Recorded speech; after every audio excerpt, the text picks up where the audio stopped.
Cuando mi yerno brindó en la boda, no sabía que yo controlaba el banco que le negó el préstamo. Levantó su copa con esa sonrisa arrogante que tanto detestaba mi hija antes de conocerlo. Por mi nueva familia, especialmente por mi suegra, que finalmente tendrá quien cuide de ella en su vejez, dijo, mirándome fijamente. Los invitados rieron, pero yo solo asentí educadamente mientras sostenía mi copa de champán. Si hubiera sabido que yo, la pobre viuda, como me llamaba cuando creía que no lo escuchaba, era la accionista mayoritaria del banco que acababa de rechazar su solicitud de préstamo para su negocio revolucionario, quizás habría elegido otras palabras. El salón resplandecía con decoraciones excesivas que yo había pagado, aunque Javier insistió en decirle a todos que él había invertido en la boda. Mi hija Elena lucía hermosa pero tensa, como si ya presintiera lo que vendría. Observé a Javier bebiendo su tercera copa de champán, mientras alardeaba con sus amigos sobre los millones que ganaría con su nuevo proyecto. Nunca quise que las cosas llegaran a este punto. Durante años mantuve mi fortuna en secreto, no por vergüenza, sino por precaución. Mi difunto esposo, Alberto, me enseñó bien. Carmen, el dinero atrae a las personas equivocadas. Después de su muerte, continué viviendo modestamente en nuestro apartamento en Barcelona, administrando discretamente nuestras empresas y propiedades.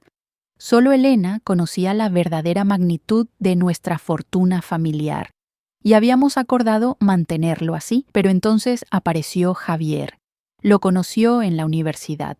Al principio parecía encantador y atento. Yo quería creer que mi hija había encontrado a alguien especial, alguien que la amara por quien era, no por lo que pudiera heredar, pero las señales estaban ahí. Primero fueron pequeños comentarios sobre mi modesto apartamento. Luego, preguntas sobre las finanzas familiares disfrazadas de preocupación. ¿Estás segura de que Carmen estará bien cuando sea mayor? ¿Tiene ahorros suficientes? Cuando Elena me contó sobre su compromiso, sentí una mezcla de alegría y aprensión. Quería estar equivocada sobre Javier. Realmente lo deseaba. Pero mi instinto nunca fallaba. Durante la cena de compromiso, lo pillé hurgando en mi estudio mientras todos celebraban en el salón. Solo buscaba el baño. Se excusó con una sonrisa que no alcanzaba sus ojos. Encontré mis documentos financieros ligeramente desordenados al día siguiente. Mamá, creo que deberíamos contarle a Javier sobre nuestro patrimonio familiar, me dijo Elena un mes antes de la boda. Estábamos en la cocina de mi apartamento preparando café. Se va a enterar eventualmente. Y no quiero secretos en nuestro matrimonio. Elena, si realmente lo amas y confías en él, respetaré tu decisión, respondí cuidadosamente. Pero primero, hagamos una pequeña prueba.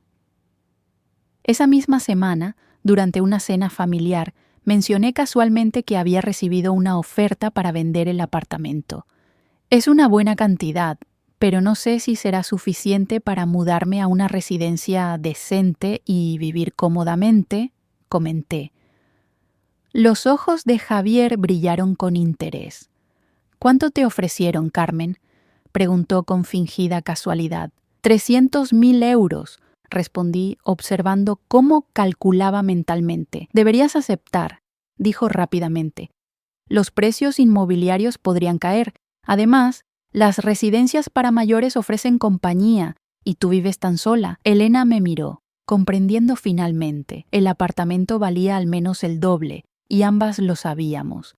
Cualquier persona con mínimos conocimientos inmobiliarios en Barcelona lo sabría. Mi hija guardó silencio el resto de la noche. Esa noche, mientras Javier se despedía con un beso en mi mejilla, susurró: «No te preocupes por nada, Carmen.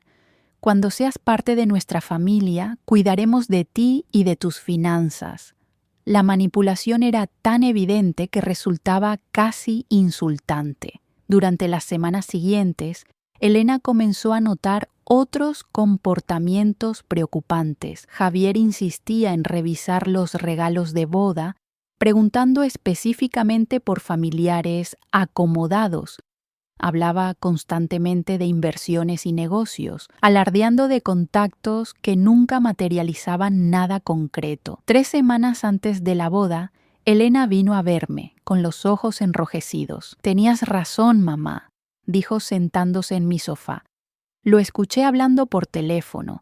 Dijo que pronto tendría acceso a una herencia sustancial a través de mí, que la vieja no duraría para siempre. Mi corazón se rompió por ella, pero no por mí.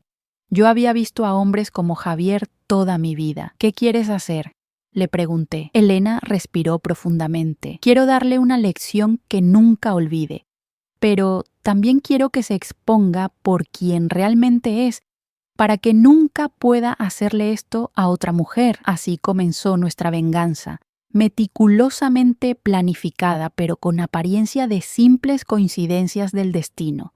Primero, me aseguré de que el banco donde Javier solicitó un préstamo para su supuesto negocio innovador, que realmente era un esquema bastante cuestionable, recibiera información detallada sobre sus anteriores fracasos financieros. Como accionista mayoritaria, fue sencillo. Mientras tanto, Elena comenzó a hacer comentarios casuales sobre problemas financieros en nuestra familia. «Mamá está preocupada por sus ahorros», le dijo un día. «Parece que algunas inversiones no salieron como esperaba». La reacción de Javier fue inmediata.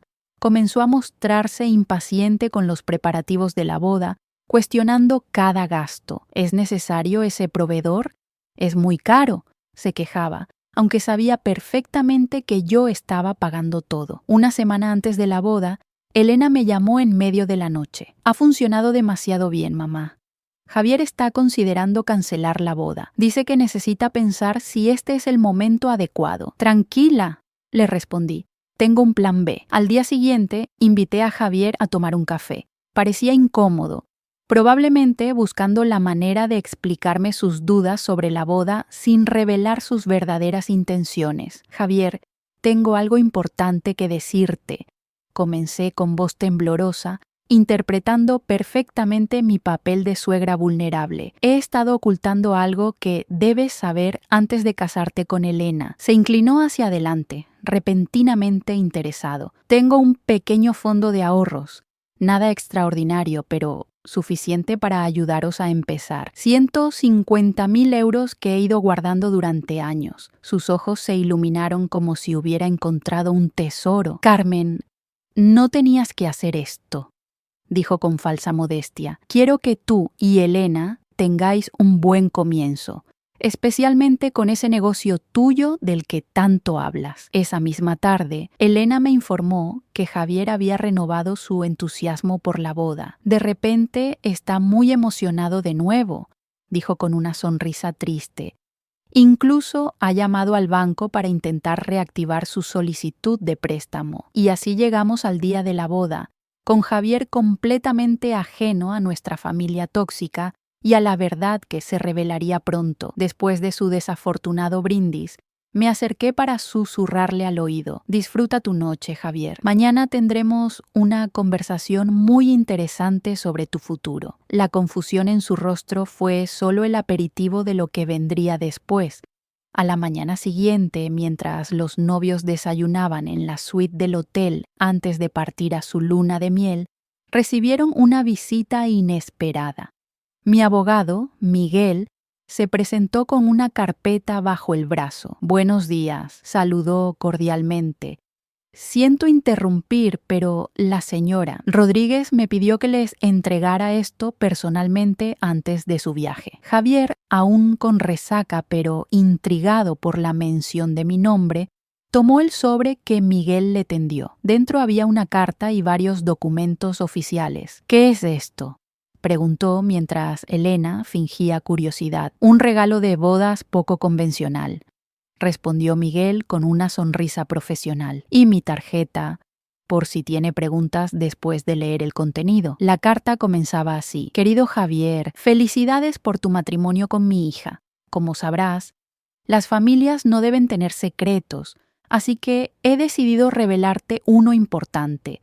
No soy simplemente una viuda con un modesto apartamento en Barcelona. Observé desde lejos, sentada en el lobby del hotel, mientras Miguel regresaba con la noticia de que la entrega había sido realizada. Podía imaginar perfectamente la cara de Javier al descubrir que su suegra, a quien planeaba manipular para acceder a un supuesto pequeño ahorro, era en realidad Carmen Rodríguez, la presidenta del Consejo de Administración del Grupo Financiero Mediterráneo, propietaria de 5 hoteles de lujo en España y accionista mayoritaria del mismo banco que había rechazado su préstamo por considerarlo un riesgo financiero. También descubriría que el modesto apartamento en Barcelona donde yo vivía era solo una de mis 12 propiedades y que mi patrimonio neto superaba los 80 millones de euros. Pero lo más importante, descubriría que el acuerdo prenupcial que había firmado distraídamente la noche anterior, creyendo que protegía sus inexistentes bienes, en realidad contenía cláusulas muy específicas sobre infidelidad, manipulación financiera y comportamiento ético dentro del matrimonio. Ahora solo quedaba esperar su reacción. ¿Seguiría con la luna de miel intentando salvaguardar las apariencias o mostraría su verdadera cara, confirmando todo lo que ya sabíamos sobre él? De cualquier manera, Elena estaba preparada.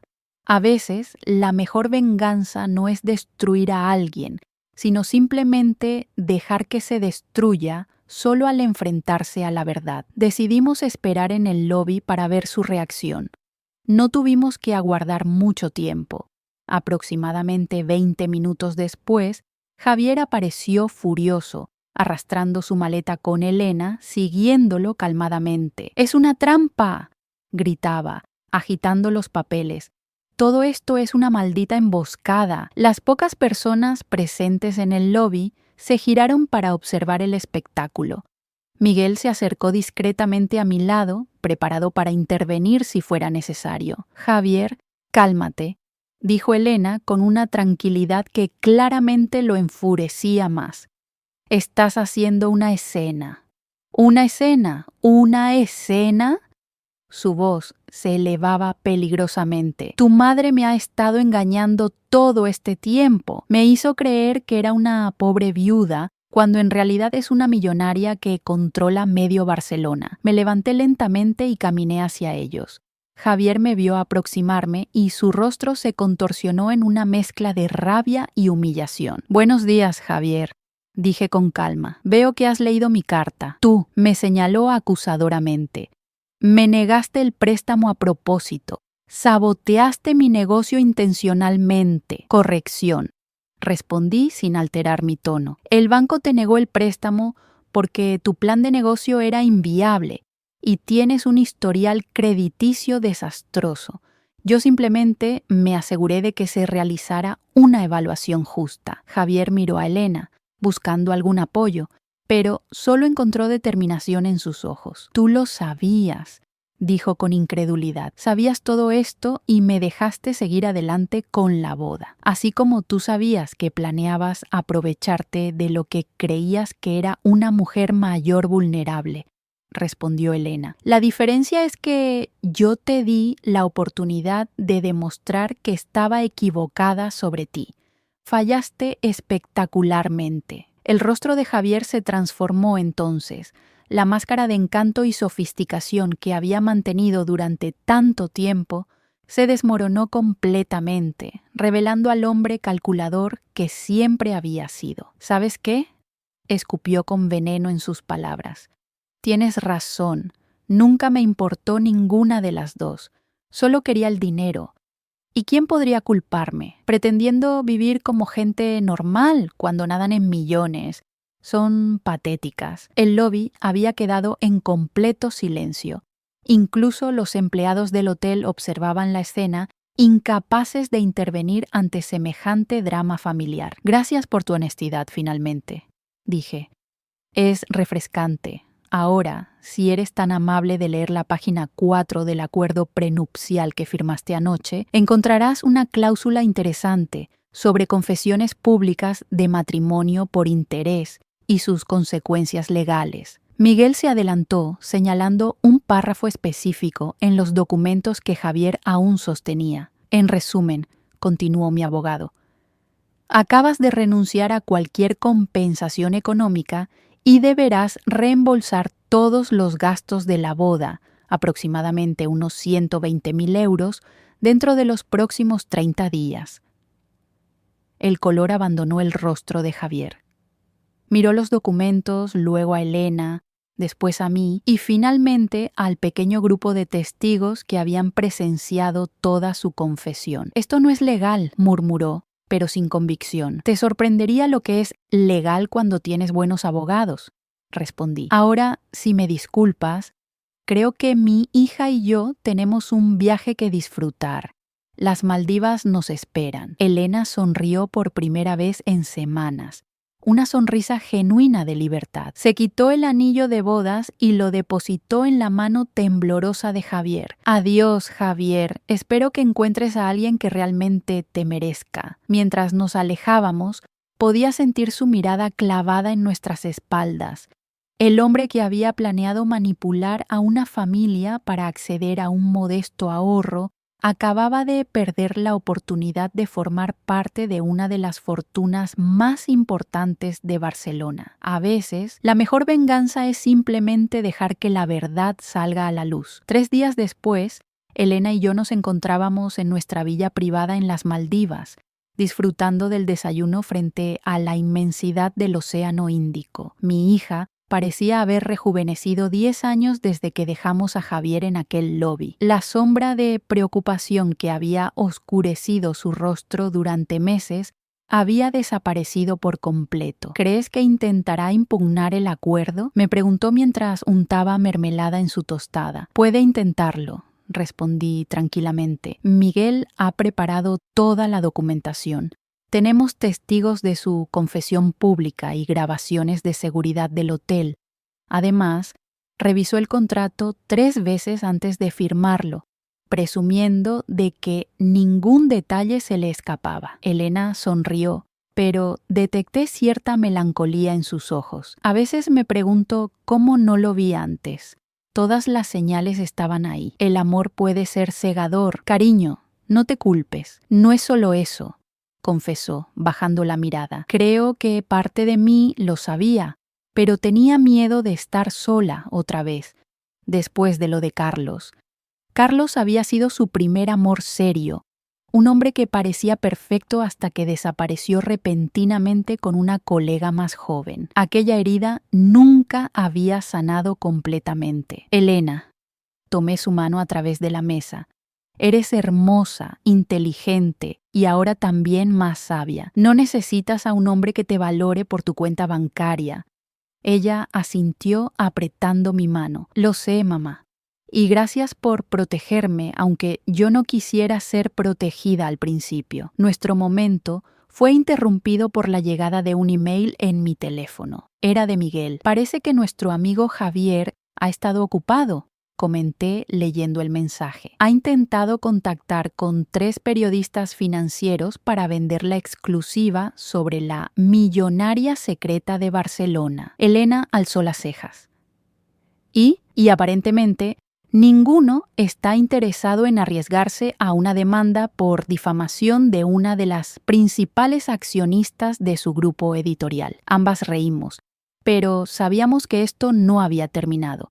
Javier no era el tipo de hombre que aceptaría la derrota fácilmente, especialmente cuando su ego había sido tan brutalmente golpeado. Esa misma noche, mientras cenábamos en la playa bajo las estrellas, mi teléfono sonó nuevamente. Esta vez era una llamada de Teresa, mi asistente personal en Barcelona. Carmen, lamento molestarte durante tus vacaciones, se disculpó, pero ha ocurrido algo que deberías saber. Javier Mendoza se ha presentado en las oficinas centrales del Grupo Financiero Mediterráneo esta tarde, exigiendo hablar con el Consejo de Administración. Afirmaba tener información comprometedora sobre ti. Sentí que Elena se tensaba a mi lado, atenta a la conversación. ¿Qué tipo de información?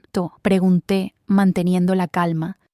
Algo sobre propiedades no declaradas en Andorra y cuentas en Panamá. Obviamente no le permitieron pasar del vestíbulo, pero amenazó con ir a Hacienda. Una sonrisa se dibujó lentamente en mi rostro. Javier estaba improvisando, lanzando acusaciones aleatorias, con la esperanza de acertar en algo.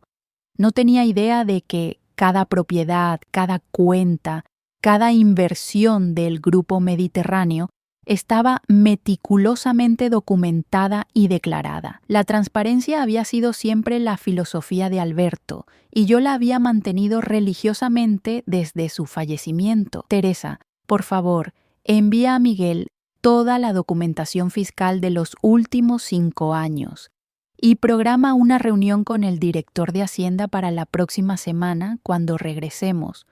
Prefiero adelantarme a cualquier posible malentendido. Entendido, Carmen.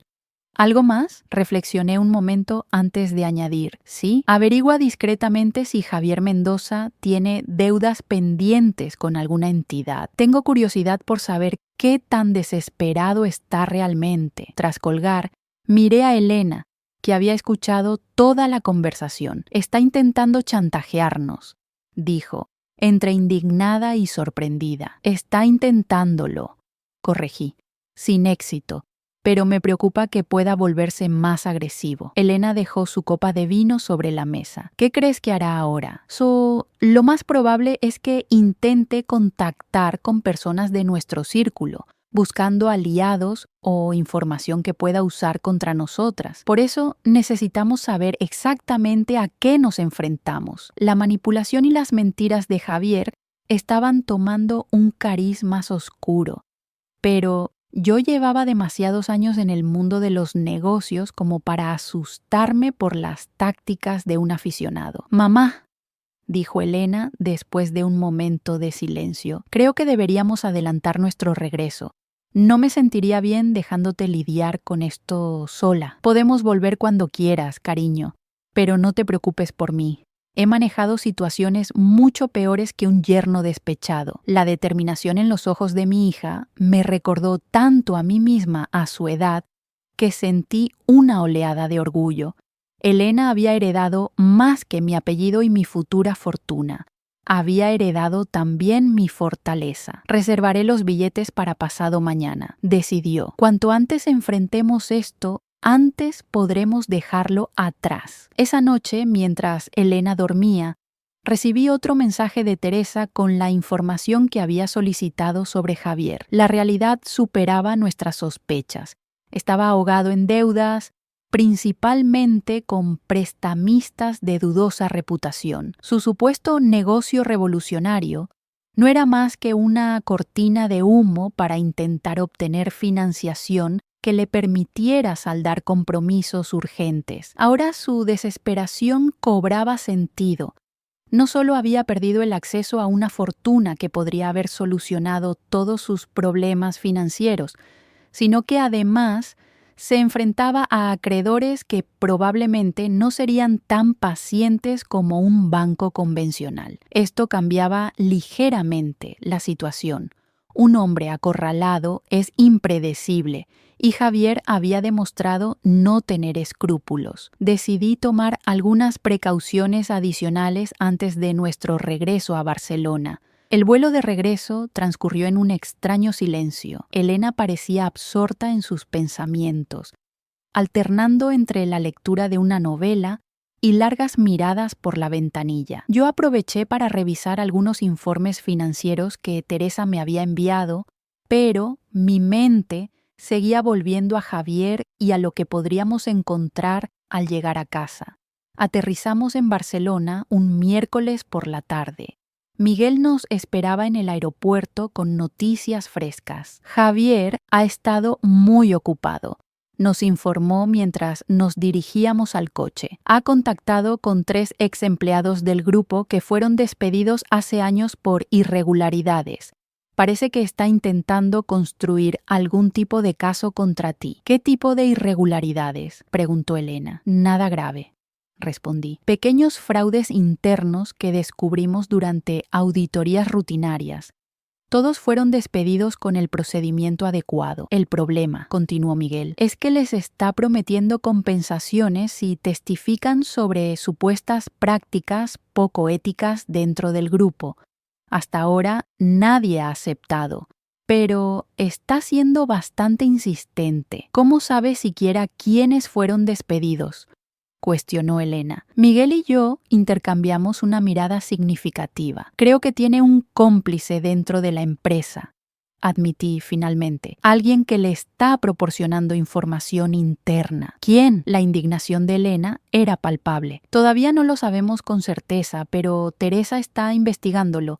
Tenemos algunas sospechas. El trayecto hasta mi apartamento en el Eixample transcurrió entre actualizaciones sobre la situación y planes para los próximos días. Habíamos decidido que Elena se quedaría conmigo temporalmente, al menos hasta que la situación con Javier se estabilizara. Al llegar al edificio, el portero nos recibió con expresión preocupada. Doña Carmen, qué bueno que ha vuelto. Un señor ha estado viniendo casi todos los días preguntando por usted e insistiendo en que tenía información importante que darle personalmente. ¿Javier?, preguntó Elena.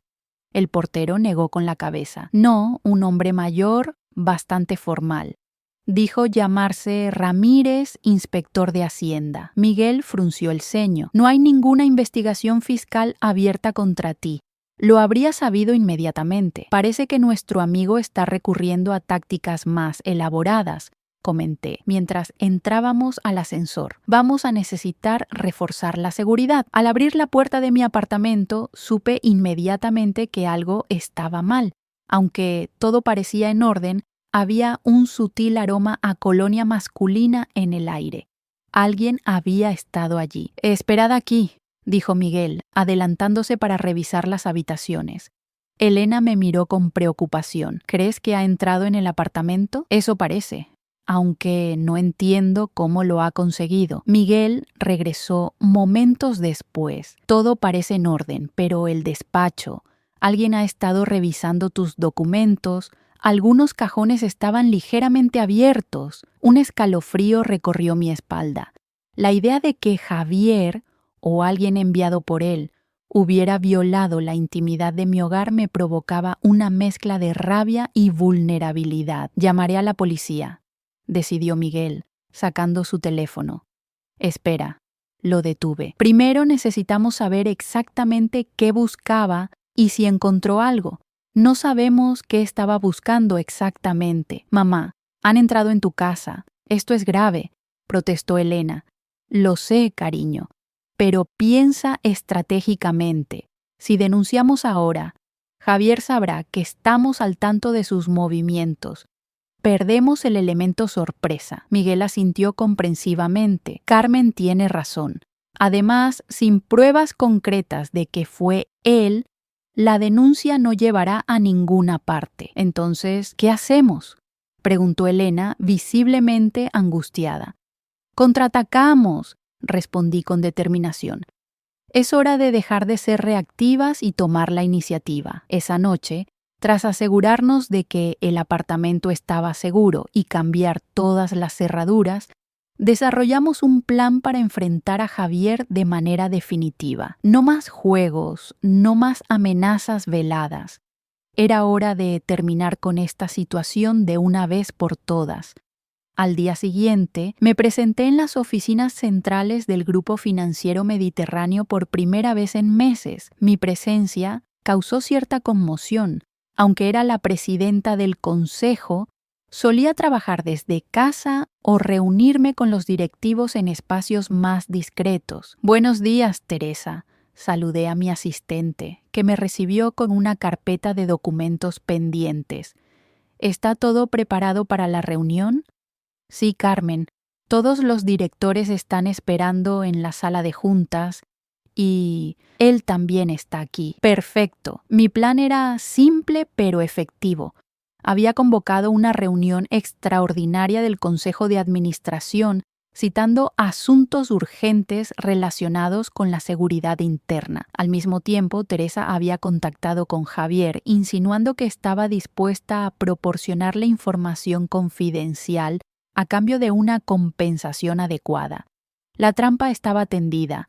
Solo quedaba ver si Javier era lo suficientemente ingenuo para caer en ella. Al entrar en la sala de juntas, fui recibida con expresiones de respeto y curiosidad. Los 8 miembros del consejo, todos amigos personales o colaboradores de larga data, esperaban una explicación para esta convocatoria repentina. Gracias a todos por venir con tan poca antelación, comencé mientras Miguel distribuía unas carpetas. Como saben, la seguridad y la integridad del grupo han sido siempre nuestras prioridades.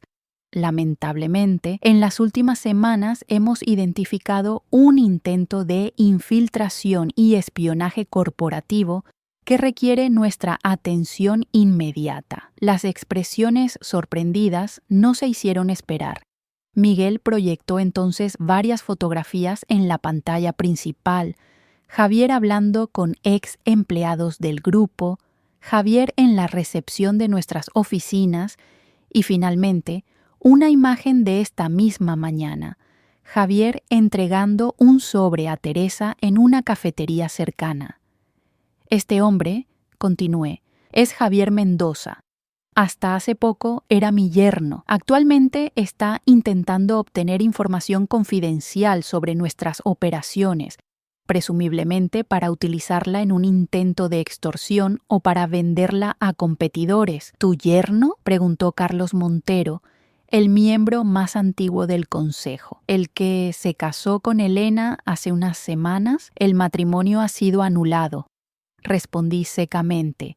Las circunstancias son complicadas, pero irrelevantes para lo que nos ocupa hoy. Durante la siguiente media hora, Miguel presentó un informe detallado sobre las actividades de Javier, incluyendo sus intentos de contactar con periodistas, sus visitas al edificio bajo identidades falsas y, lo más grave, la reciente intrusión en mi apartamento, lo que nos lleva al motivo principal de esta reunión, concluí. Creemos que Javier cuenta con ayuda interna. Alguien dentro de la organización le está proporcionando información privilegiada. Un silencio tenso se apoderó de la sala. La idea de un traidor entre nosotros era perturbadora, especialmente en un círculo tan pequeño y aparentemente unido. ¿Tenéis alguna sospecha sobre quién podría ser?, preguntó Ana Vidal, directora financiera y amiga personal desde hacía décadas. Sí, respondí, mirando directamente a la puerta de la sala, que se abría en ese preciso momento. De hecho, está a punto de reunirse con nosotros. Todos los ojos se volvieron hacia la entrada, donde Teresa conducía a un Javier visiblemente confundido al interior de la sala. Su expresión pasó rápidamente de la sorpresa al pánico al vernos a todos reunidos, con su rostro proyectado en la pantalla. Señor Mendoza, lo saludé con una sonrisa fría. Gracias por aceptar nuestra invitación. Por favor, tome asiento. Estábamos justamente hablando de usted. Javier parecía un animal acorralado, mirando alternativamente a Teresa y a la puerta, evaluando sus opciones. Me temo que ha habido un malentendido, balbuceó finalmente. Teresa me citó para discutir un asunto personal que requería un pago en efectivo, intervino Miguel, mostrando fotografías del intercambio en la cafetería. Tenemos testigos que confirman que ofreció 10.000 euros a cambio de documentos confidenciales. El rostro de Javier se transformó, pasando del miedo a la rabia en cuestión de segundos. Esto es una trampa. Teresa me contactó primero. Ella se ofreció a venderme información. Por supuesto que lo hice, respondió Teresa con calma, bajo las instrucciones de doña Carmen. Necesitábamos pruebas concretas de sus intenciones. Señor Mendoza, continué, manteniendo mi tono profesional a pesar de la tormenta de emociones que sentía. Tiene 2 opciones. Puede salir de aquí ahora mismo, firmar un acuerdo de confidencialidad preparado por nuestro departamento legal y nunca más acercarse a mí, a mi hija o a cualquier entidad relacionada con el Grupo Financiero Mediterráneo. O podemos presentar cargos formales por intento de espionaje industrial, allanamiento de morada y extorsión. Según mis abogados, Eso podría traducirse en una pena de entre 3 y 5 años de prisión. El silencio que siguió fue absoluto. Podía ver el cerebro de Javier trabajando frenéticamente, buscando una salida, una amenaza, cualquier cosa que pudiera utilizar a su favor. «Tengo pruebas», dijo finalmente, con un tono que pretendía ser amenazador, pero sonaba más a súplica. «Documentos que demuestran irregularidades fiscales en sus operaciones en Andorra». Carlos Montero no pudo contener una carcajada. «¿Te refieres a la fundación benéfica que mantenemos en Andorra? Esa que dona anualmente 5 millones de euros a hospitales infantiles y está auditada por 3 organismos internacionales independientes». La expresión de Javier se desmoronó. Era evidente que había estado farolando, esperando acertar con alguna acusación que pudiera usar como moneda de cambio. «No tienes nada, Javier», dije, poniéndome de pie. «Nunca lo tuviste.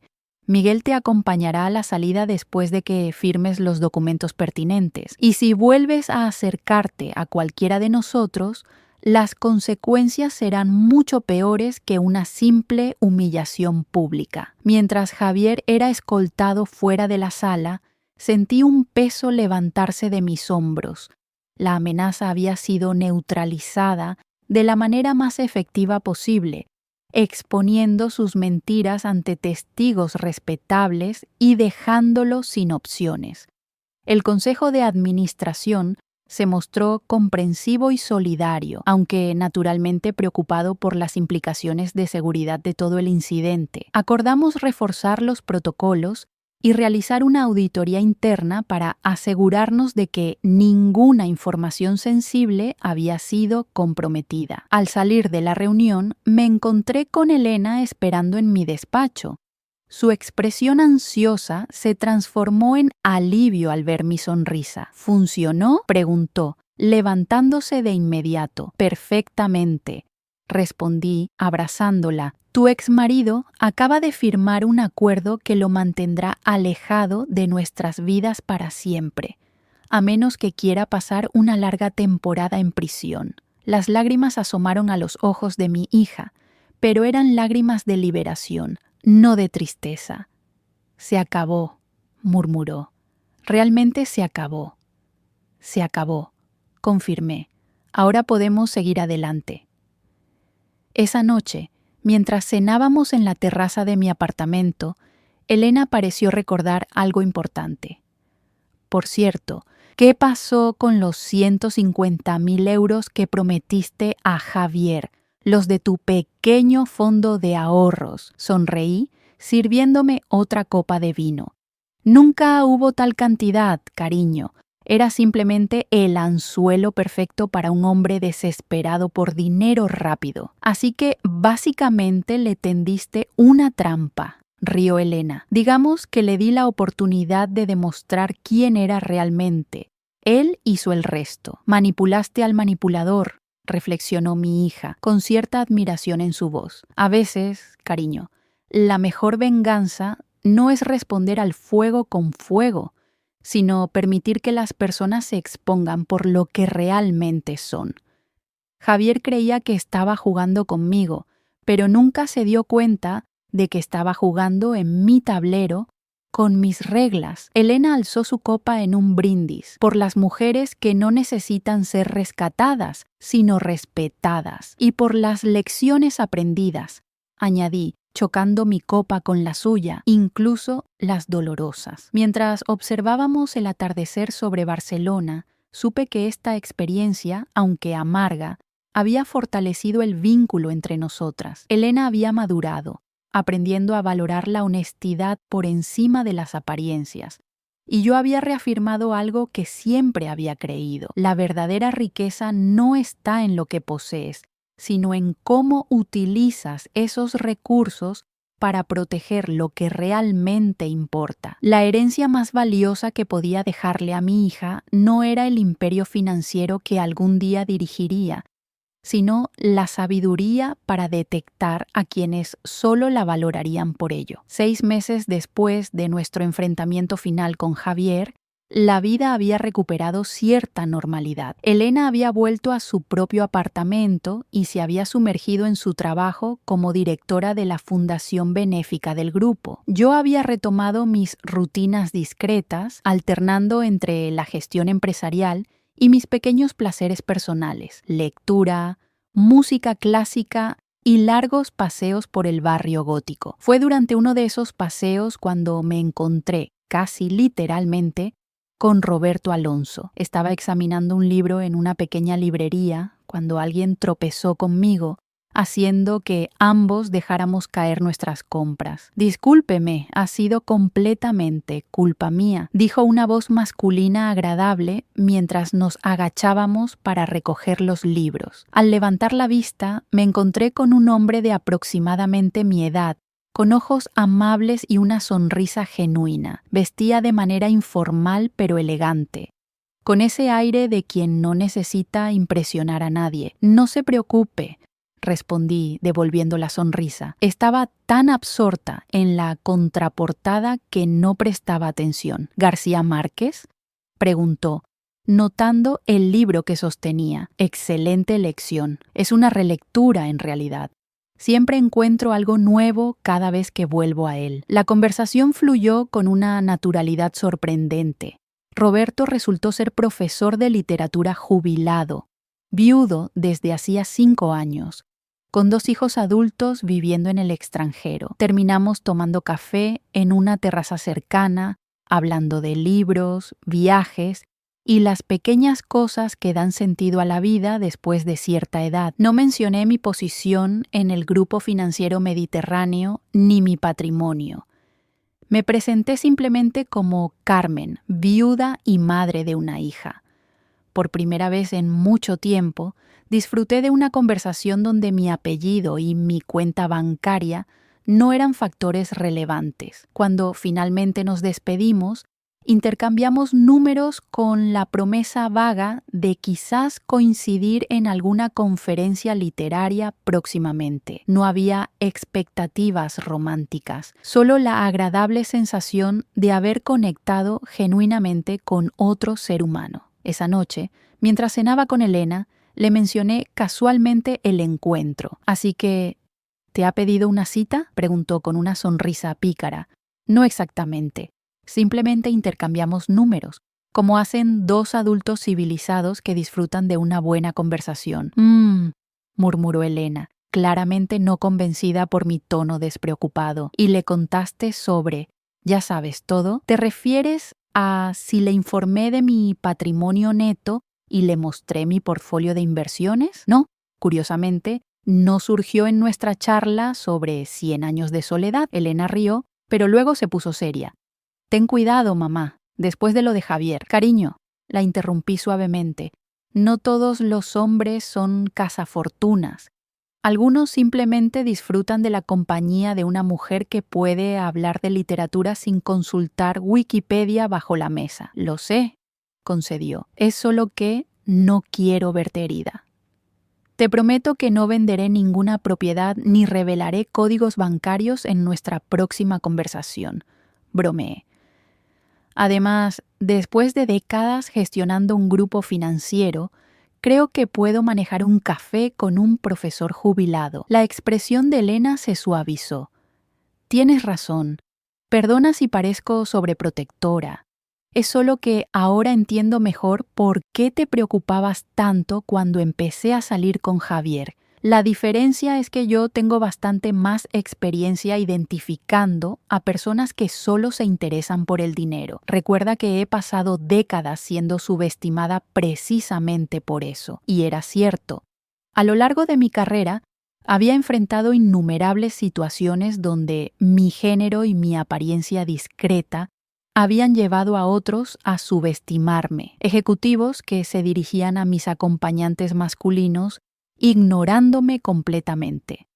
Negociadores que pensaban que podrían intimidarme. Incluso colegas que asumían que mi posición era resultado de mi matrimonio con Alberto y no de mi propia capacidad. Cada una de esas experiencias me había enseñado a leer a las personas, a detectar la autenticidad entre el mar de máscaras sociales.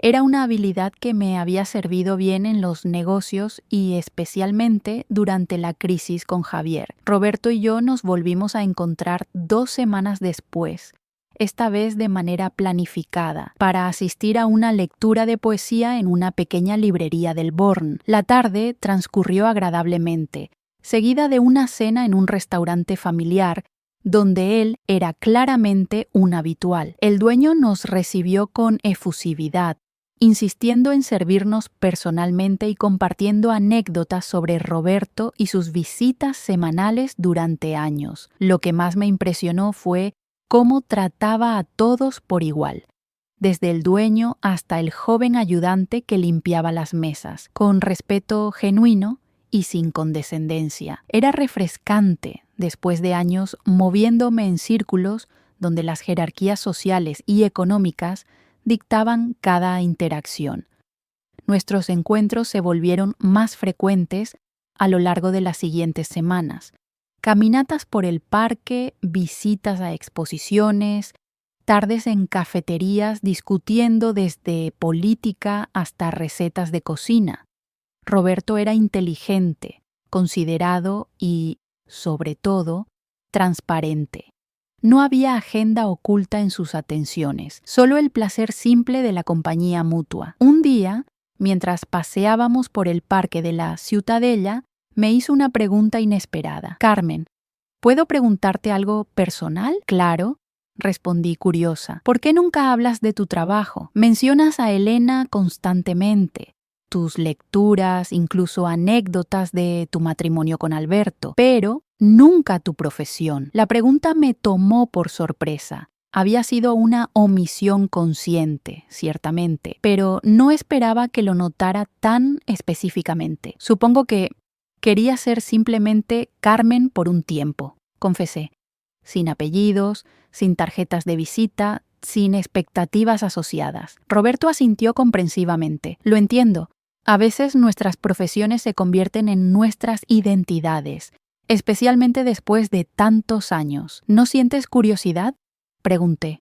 Por supuesto que sí, sonrió, pero también respeto que hay cosas que preferimos compartir a nuestro propio ritmo. Esa respuesta tan simple y respetuosa me conmovió profundamente. En un mundo donde la información se considera un derecho, alguien que respetaba los límites personales era una rareza preciosa. Trabajé en finanzas, dije finalmente. Todavía lo hago, en cierto modo, aunque con menos intensidad que antes. ¿Banco? ¿Inversiones? Preguntó con interés casual, sin presionar. Gestión de patrimonio familiar, principalmente, respondí, eligiendo una verdad parcial, nada demasiado emocionante. Al contrario, suena fascinante. Siempre he admirado a quienes entienden de números. Yo apenas consigo mantener mi cuenta corriente en positivo, bromeó. Su humildad era refrescante, especialmente porque sabía, por nuestras conversaciones previas, que había publicado varios libros académicos y vivía cómodamente de su pensión y regalías. A medida que nuestra amistad crecía, me encontré deseando compartir más sobre mi vida real con Roberto, no por obligación, sino porque la conexión entre nosotros merecía honestidad, pero el recuerdo de Javier y su traición seguía fresco, recordándome las consecuencias de confiar demasiado pronto. Fue Elena quien finalmente me empujó a dar el paso. Durante una de nuestras cenas semanales, después de escucharme hablar sobre Roberto y nuestras conversaciones, dejó su copa de vino y me miró con seriedad. Mamá, creo que deberías contarle la verdad. ¿Por qué? Las cosas están bien como están. Porque te importa, respondió simplemente.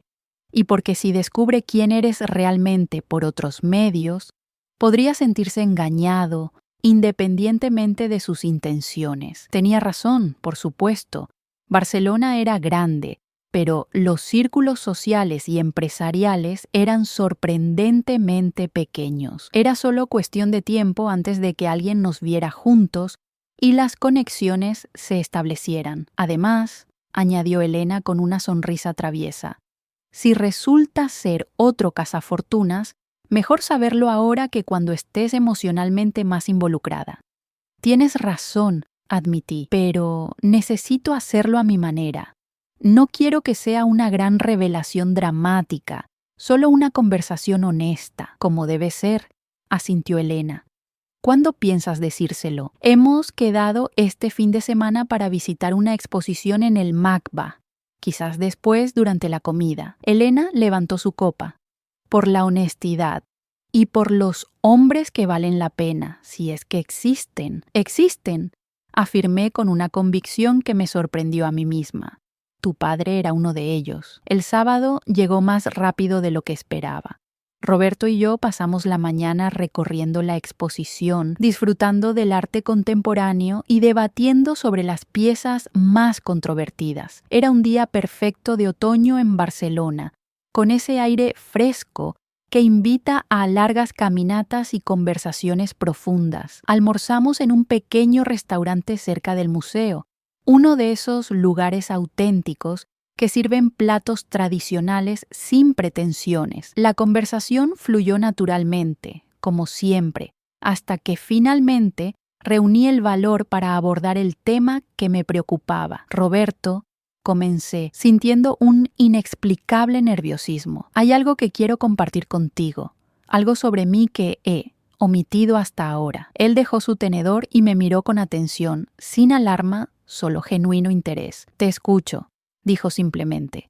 Respiré hondo. Cuando te dije que trabajaba en gestión de patrimonio familiar, no fue del todo preciso. En realidad, soy la presidenta del Consejo de Administración del Grupo Financiero Mediterráneo. Roberto parpadeó, procesando la información. El GFM, el de los hoteles y el banco, y otras inversiones, sí, confirmé. Lo fundé junto con mi difunto esposo hace casi 40 años. Ahora lo dirijo yo, aunque de manera menos visible últimamente. Esperaba sorpresa, quizás impresión o incluso cierto recelo. Lo que no esperaba era su cálida sonrisa. Eso explica muchas cosas, dijo finalmente. ¿Qué cosas? Pregunté, genuinamente curiosa. Tu forma de analizar situaciones, la manera en que observas a las personas, como evaluando constantemente, los comentarios precisos sobre economía cuando surge el tema. Se encogió de hombros. Tienes el perfil de alguien acostumbrado a tomar decisiones importantes. Su percepción me dejó momentáneamente sin palabras. ¿No te sorprende? Logré preguntar finalmente. Que seas una mujer exitosa y poderosa, en absoluto.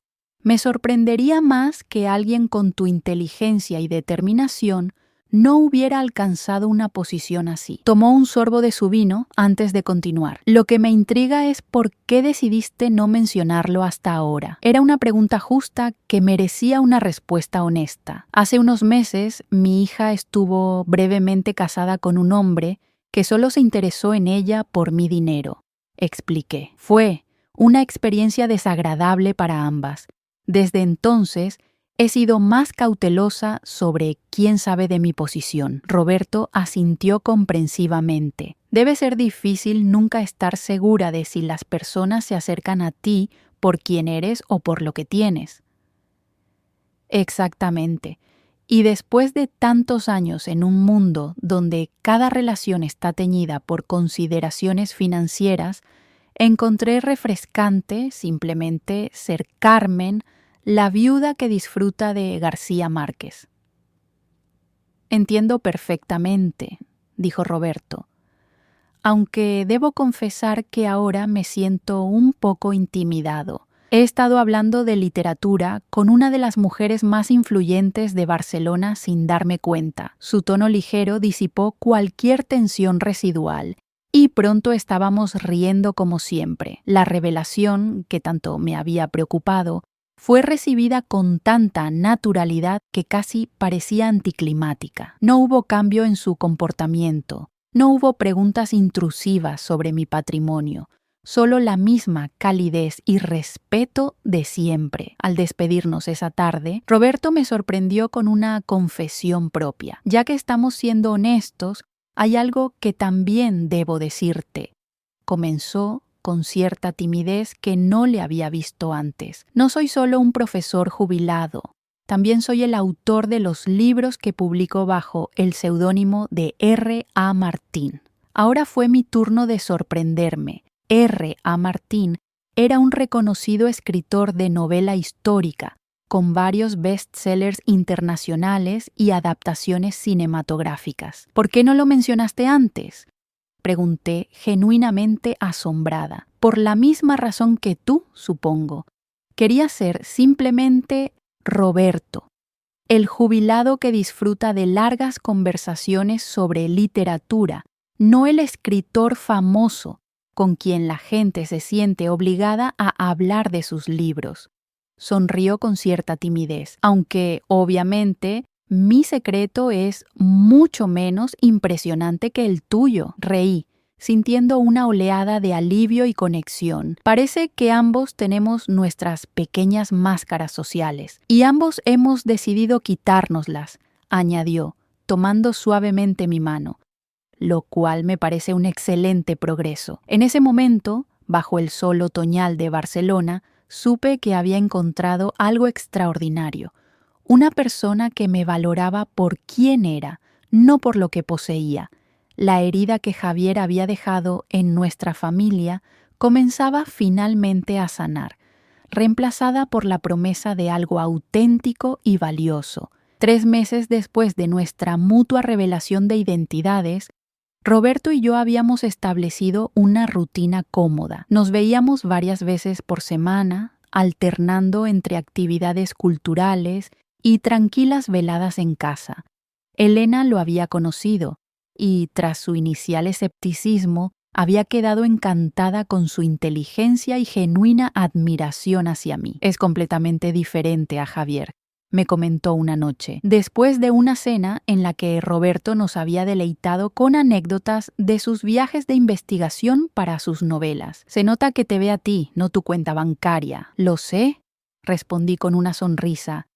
Es refrescante. Y está claramente enamorado de ti, añadió con picardía. Elena, por favor, somos 2 personas maduras disfrutando de la compañía mutua. Mamá, he visto cómo te mira cuando cree que nadie está prestando atención. Ese hombre está absolutamente cautivado. No pude evitar sonrojarme, sintiéndome repentinamente como una adolescente en lugar de una mujer de negocios experimentada. Lo cierto es que yo también sentía algo profundo por Roberto, algo que había creído imposible encontrar a esta altura de mi vida. Una mañana de domingo, mientras desayunábamos en mi terraza, recibí una llamada inesperada de Miguel. Carmen, lamento molestarte en fin de semana, pero ha surgido algo que creo que deberías saber. El tono de mi abogado me puso inmediatamente en alerta. ¿Qué ocurre? Es sobre Javier Mendoza.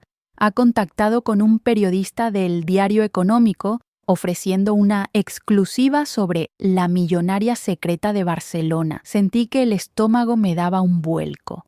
A pesar del acuerdo de confidencialidad que había firmado, Javier seguía intentando vengarse, ahora a través de la exposición pública. ¿Qué tan seria es la amenaza?, pregunté manteniendo la calma. El periodista nos contactó directamente, afortunadamente.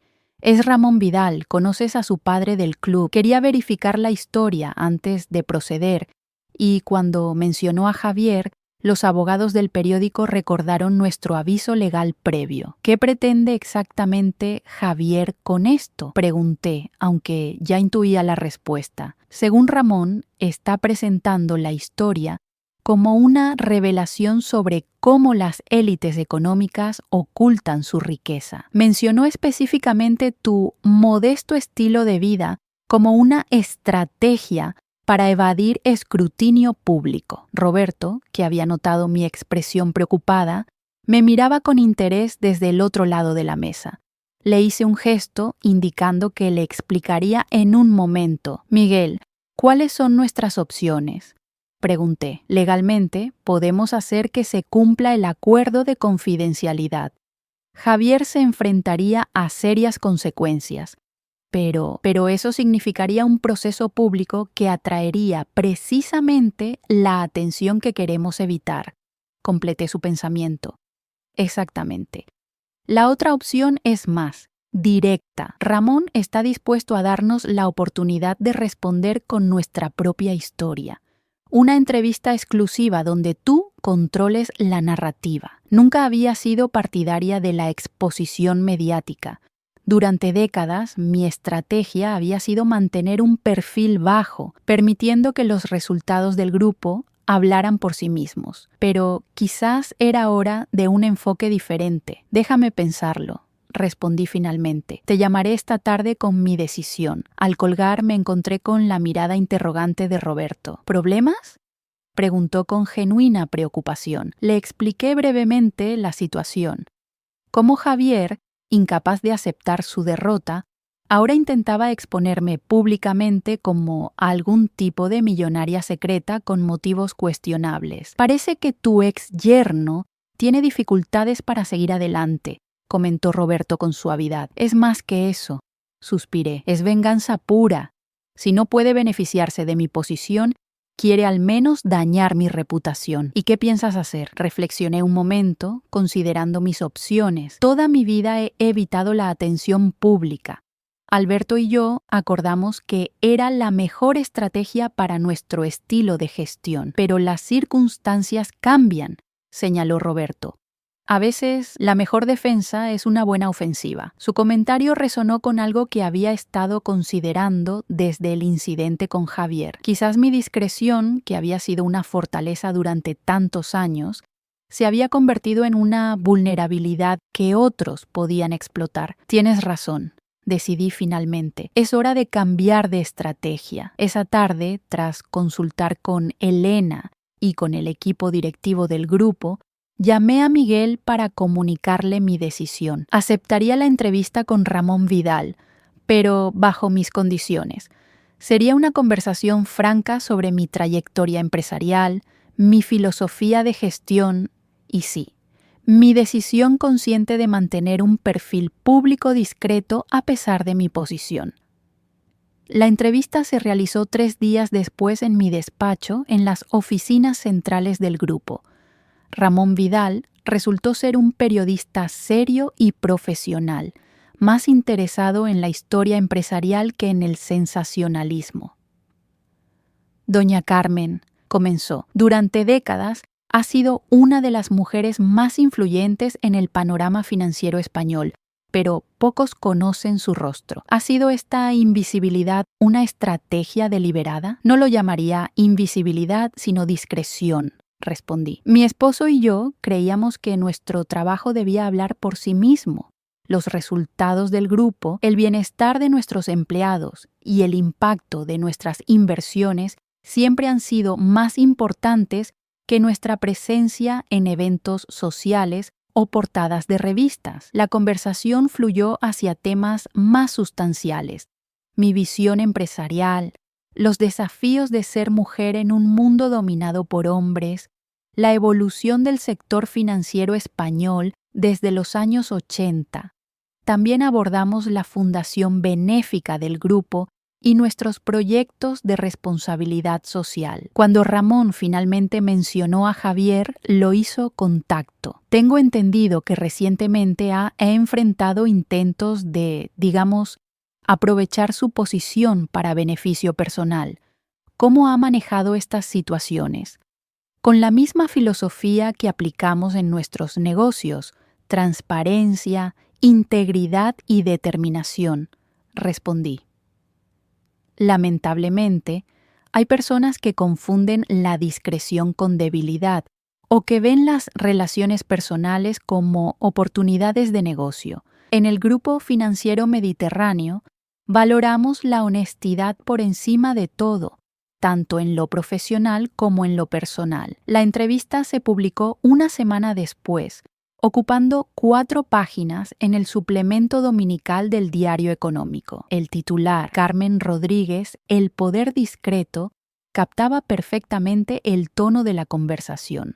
La fotografía principal, tomada en mi despacho con el skyline de Barcelona como fondo, Me mostraba serena y profesional. El artículo fue recibido con sorpresa y respeto en los círculos empresariales.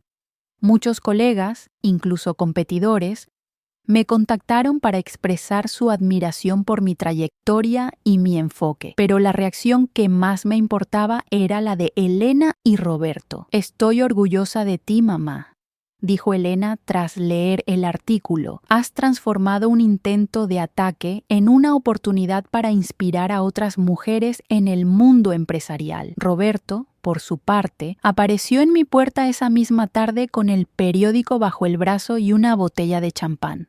«Creo que esto merece una celebración», anunció con una sonrisa. «No todos los días mi novia protagoniza la portada del suplemento económico más importante del país». «¿Novia?», repetí con una ceja alzada. «No recuerdo haber aceptado oficialmente ese título». «Tienes razón», concedió con fingida seriedad. «Debería hacer las cosas correctamente». Para mi sorpresa, se arrodilló en el umbral de mi puerta, aún sosteniendo el periódico y la botella de champán. «Carmen Rodríguez, mujer extraordinaria, empresaria brillante, y la persona con quien más disfruto discutir sobre García Márquez. ¿Me harías el honor de ser oficialmente mi novia?». No pude contener la risa ante este gesto tan teatral y a la vez tan genuinamente dulce. «Levántate, por favor. Los vecinos van a pensar que estás proponiéndome matrimonio». «Eso será en la segunda edición del periódico», bromeó poniéndose de pie. «Pero necesito una respuesta a mi actual propuesta». «Sí», respondí sintiendo una alegría que creía olvidada. «Acepto ser oficialmente tu novia, aunque me parece que somos un poco mayores para esa terminología». «Nunca se es demasiado mayor para el amor, Carmen», dijo, besándome suavemente. «Y definitivamente nunca es tarde para un nuevo comienzo». Esa noche, mientras compartíamos la cena y el champán, reflexioné sobre el extraño camino que me había llevado hasta aquí. La traición de Javier, que en su momento había parecido una crisis familiar, se había transformado en una oportunidad para reafirmar mis valores y, sorprendentemente, para abrir mi corazón a nuevas posibilidades. «¿En qué piensas?», preguntó Roberto, notando mi silencio contemplativo. «En cómo a veces necesitamos que alguien intente aprovecharse de nosotros para recordar nuestra propia fuerza», respondí. «Y en cómo las peores intenciones pueden conducir a los mejores resultados». «¿Te refieres a tu exyerno?», preguntó con curiosidad. «Sí, si Javier no hubiera intentado manipularnos a Elena y a mí, probablemente seguiría en mi rutina habitual. Nunca habría dado esa entrevista y quizás no estaría tan abierta a nuevas experiencias». Sonreí, tomando su mano. «Incluso a enamorarme de nuevo. Entonces supongo que le debemos cierta gratitud», bromeó Roberto, «aunque no creo que aprecie el sentimiento». «Probablemente no», reí, «especialmente después de ver la entrevista. Miguel me dice que está furioso porque su intento de exposición se convirtió en un perfil empresarial positivo. La mejor venganza es vivir bien», citó Roberto, «y rodeada de las personas correctas», añadí, levantando mi copa en un brindis. Mientras el sol se ponía sobre Barcelona, pensé en Elena, en Roberto, en mi equipo en el grupo, en todas las personas que formaban mi verdadera riqueza. Javier nunca había entendido que el valor real no estaba en las propiedades o las acciones bancarias, sino en la integridad y las relaciones auténticas. Un año después, la vida había adoptado nuevos y satisfactorios ritmos. Elena había asumido más responsabilidades en el grupo, preparándose gradualmente para eventualmente tomar las riendas. Roberto y yo disfrutábamos de una relación tranquila pero profunda, alternando entre nuestros respectivos apartamentos y escapadas ocasionales a su casa en la Costa Brava. La exposición pública, que tanto había temido, resultó ser menos traumática de lo esperado.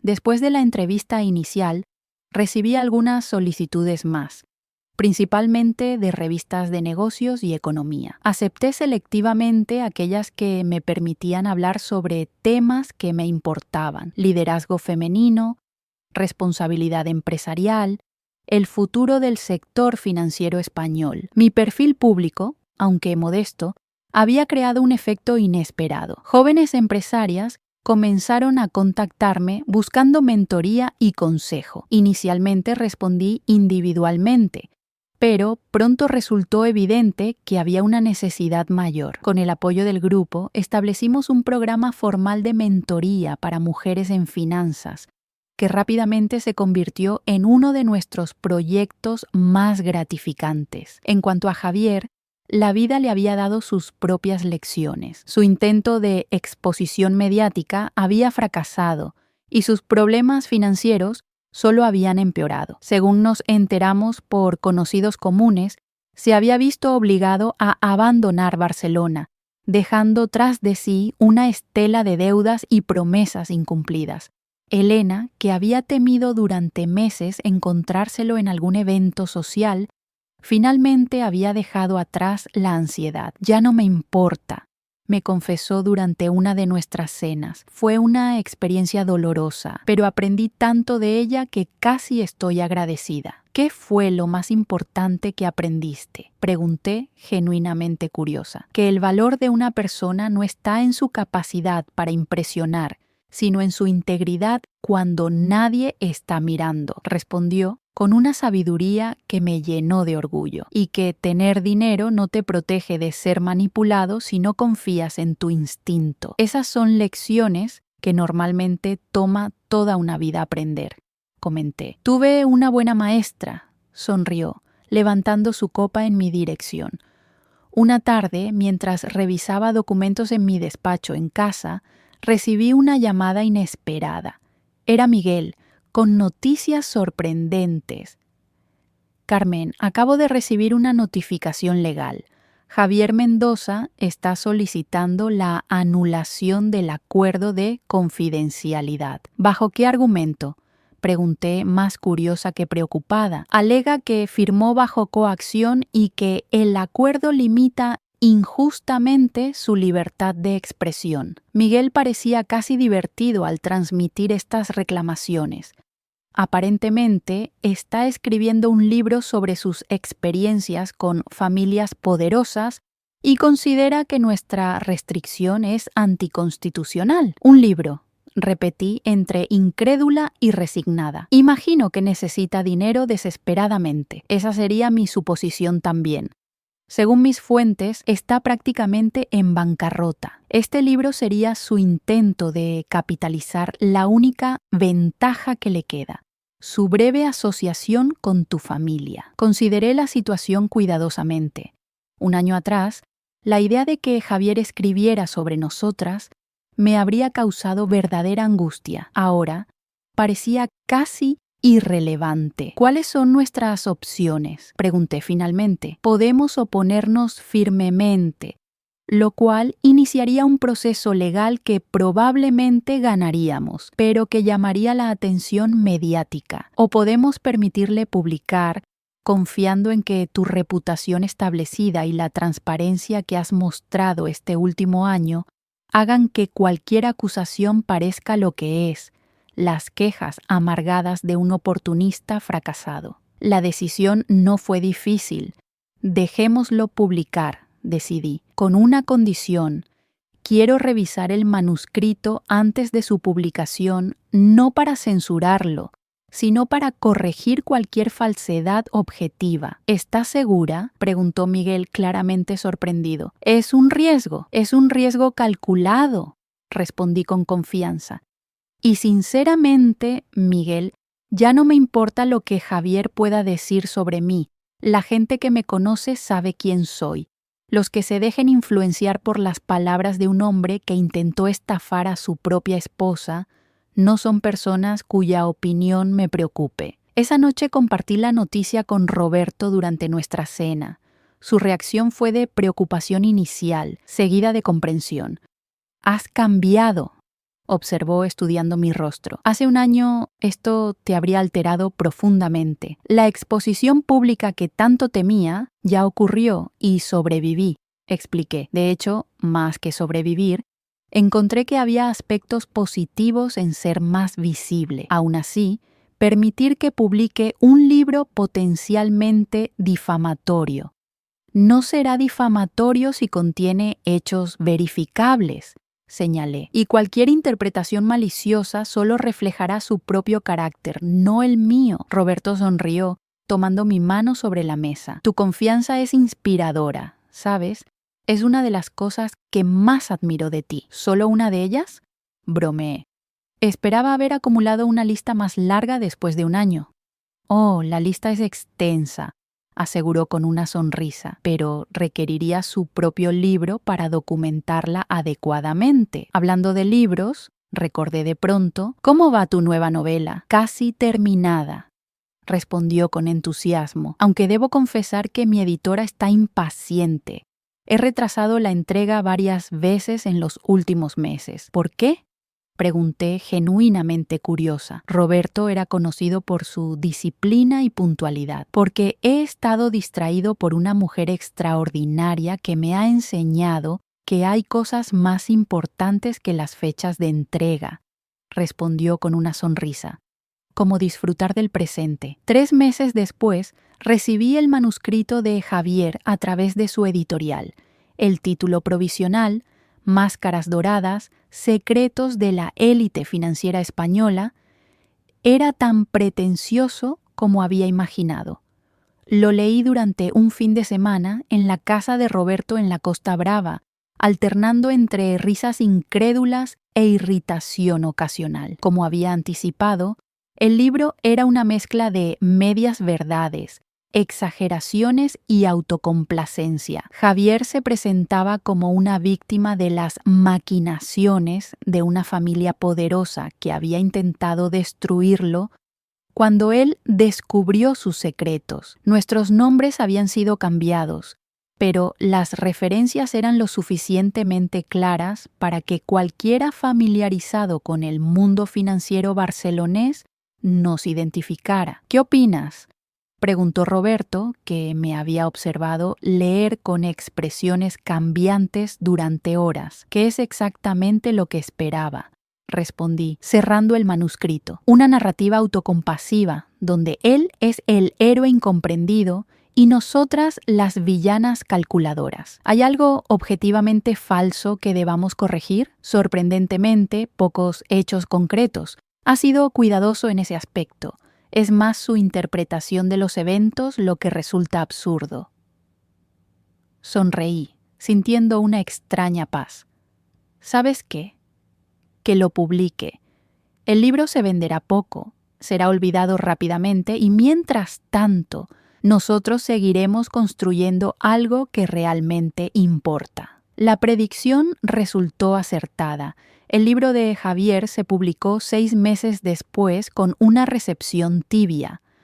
Algunos tabloides intentaron crear controversia, pero la sólida reputación del Grupo Financiero Mediterráneo y mi perfil público establecido hicieron que las insinuaciones parecieran exactamente lo que eran, las quejas de un hombre resentido.